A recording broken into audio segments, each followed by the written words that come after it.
Welcome to LockerBlogger.com. This is the 60 and I'm your host, Mike Bako. March Madness is here. What does that mean? That means the NCAA tournament. As everyone knows, everyone's filling out their brackets. We're joined today by the radio personalities from Syracuse, Seton Hall, and Pittsburgh. Let's go around the table and introduce yourself, guys. So, Syracuse, New York.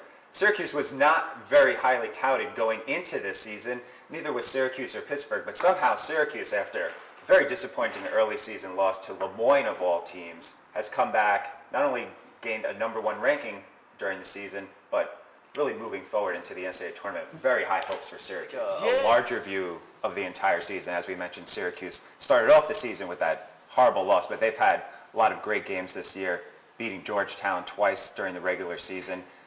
Rank for me how you think the teams going into the season fared compared to their preseason estimations. Well, you mentioned Syracuse. They were 6th in the coaches' Now, poll. who do you think were the biggest disappointments in the season? We're talking about teams that exceeded expectations. Who do you think never lived up to them? I would have to go Georgetown, and they were definitely... With Georgetown, you were mentioning that we have Monroe coming back in a great pedigree with John Thompson III. What do you think their chances are? And, well, actually, let's break down their season.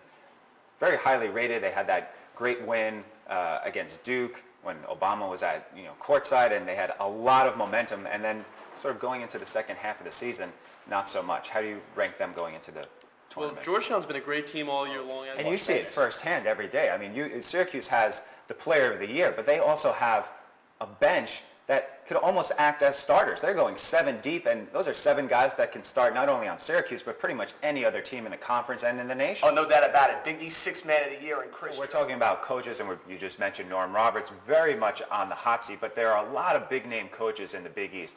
Who do you think really distinguishes themselves with their team, taking what they are known for as being, big-name coach, but then team with not as much talent? Do you think that, obviously, someone like Jamie Dixon you were speaking about before, I think Dixon, in his tenure as coach, is almost close to being a record setter in terms of the most wins in his first 7 or 8 seasons as a coach. So he's obviously someone that elevates the play of his team. Yeah, he is. Whenever Ben Howland was here, he really started this. So you like Dixon. I think there's going to be a little bit of disagreement at the far end there. Don't get me wrong. Jamie Dixon has done. All right, so let's just go around the table real quickly. Who do you think are the top seeds going into the tournament? Who are the 3 that you really like? And give me one sleeper who you think may just come out of nowhere.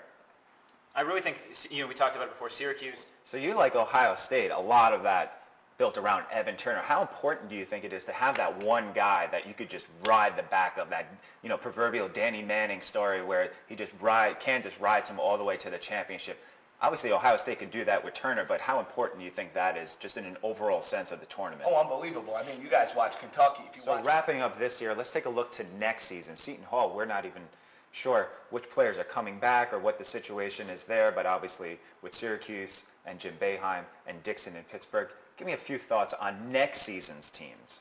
I'll be honest with you. How much in college basketball is actually the players versus the coaches? We're talking about young guys here. We're talking about some guys that are 18, 19 years old. We're talking more about coaches needing to get more production and performance out of these guys, or are we laying the blame all on the players? I think it's definitely a little bit of both. Let's go around real quickly. Give me your top moment from this year in the entire Big East play. Wow, top moment. I mean, there's been so many, but I got to say.